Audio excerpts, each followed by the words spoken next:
When I woke up, the light burned. It wasn't a normal kind of brightness. It was clinical, harsh, and sterile. Fluorescent tubes buzzed above me. The air was too cold. My skin felt stiff as if it had been frozen and thawed. And there was an unnatural tightness around my eyes. That's when I noticed something was wrong. I couldn't blink. I tried to move, but my limbs wouldn't respond. Panic rose in my chest, but I couldn't scream.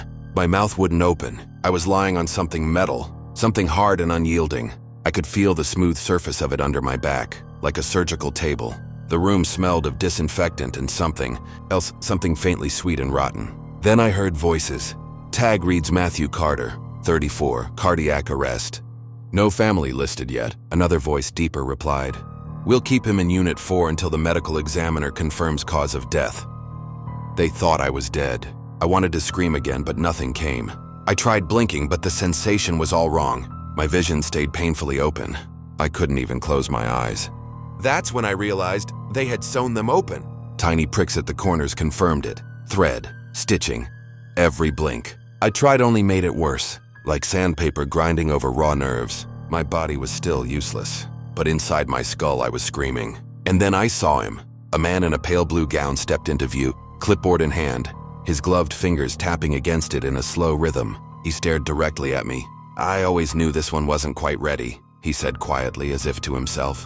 Then louder, but orders are orders. Phase 1 is complete. He leaned in, his breath warm against my cheek. You'll be awake for all of it. The door closed behind him, and I was alone again, or so I thought, until something moved in the shadows, just beyond the edge of the lights. The shadows shifted again, not fast, not sharp, but slow and deliberate. Like someone or something didn't care if I saw it. It moved with the confidence of a thing that belonged there. I couldn't turn my head. My body was paralyzed, locked inside itself, but my eyes were wide open, forced to watch. Out of the dark, a figure emerged, not wearing scrubs. Not a coroner. It looked human, but only just. Its skin was stretched too tightly across its face, pale, almost gray. Its eyes were wrong, black without whites, reflecting the light like the eyes of an insect. It walked barefoot, and each step made no sound, but the silence it carried felt loud. It approached the table and bent low over me, inspecting. Its breath smelled like earth, like soil freshly dug. It tilted its head, studying my sewn eyes. Then it smiled. Still conscious, it whispered, its voice dry like brittle leaves. Good, they said you would be. That's the point, isn't it? My heart thundered in my chest. At least I thought it did. But I wasn't sure anymore if I had a heartbeat, or if this thing could hear it. The creature reached into a tray nearby and picked up something metallic. A scalpel. It held it with care like it was something precious. I won't take much, it said. Just need to see what kind of soul lives in you. Yours has been echoing. Drawing attention, it raised the scalpel, then stopped. The lights above flickered, once, twice. Then darkness swallowed the room, and something screamed. Not the creature.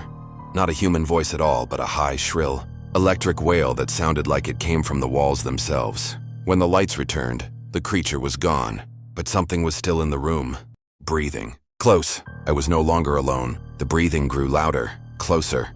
A rasping inhale, then a slow exhale, steady and deliberate.